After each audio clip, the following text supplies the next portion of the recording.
Palakkad മലമ്പുഴയിൽ train ഇടിച്ച് പശുക്കൾ ചത്തു. മലമ്പുഴയ്ക്കും കൊട്ടേക്കാടിനുമിടയിൽ വാരണയ്ക്ക് സമീപം വെച്ചാണ് അപകടം. 9 പശുക്കളാണ് അപകടത്തിൽ ചത്തത്. സച്ചിൻ വള്ളിക്കാടുണ്ട് വിശദാംശങ്ങളുമായി. സച്ചിൻ, എപ്പോഴായിരുന്നു ഇങ്ങനെയൊരു അപകടം സംഭവിച്ചത്? എന്തൊക്കെയാണ് വിശദാംശങ്ങൾ?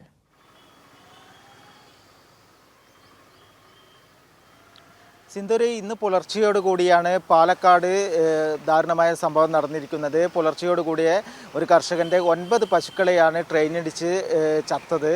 പാലക്കാട് നിന്നും കോയമ്പത്തൂരിലേക്ക് പോകുന്ന ഭാഗത്ത് വെച്ചാണ്, കൊട്ടേക്കാടിന് സമീപത്ത് വെച്ചാണ് ഇത്തരത്തിൽ ഒരു അപകടം നടന്നിട്ടുള്ളത്.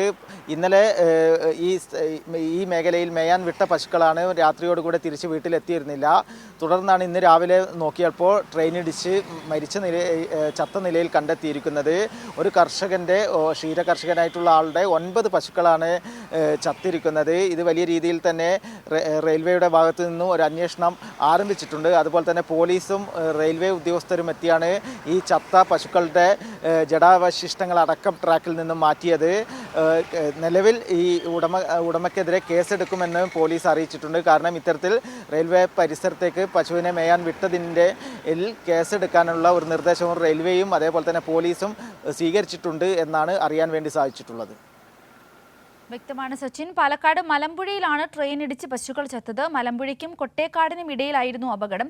വാരണയ്ക്ക് സമീപത്ത് വെച്ചാണ് ഇങ്ങനൊരു അപകടം ഉണ്ടായത്. 9 പശുക്കളാണ് അപകടത്തിൽ ചത്തത്. ഇന്ന് പുലർച്ചെയായിരുന്നു സംഭവം. റെയിൽവേ ട്രാക്കിന്റെ പരിസരത്തേക്ക് പശുക്കളെ മേയാൻ വിട്ടതിന്റെ അടിസ്ഥാനത്തിൽ ഇപ്പോൾ ആ കർഷകനെതിരെ കേസെടുക്കുമെന്നാണ് റെയിൽവേയും പോലീസും അറിയിച്ചിരിക്കുന്നത്. സച്ചിൻ വള്ളിക്കാടാണ് വിശദാംശങ്ങൾ നൽകിയത്.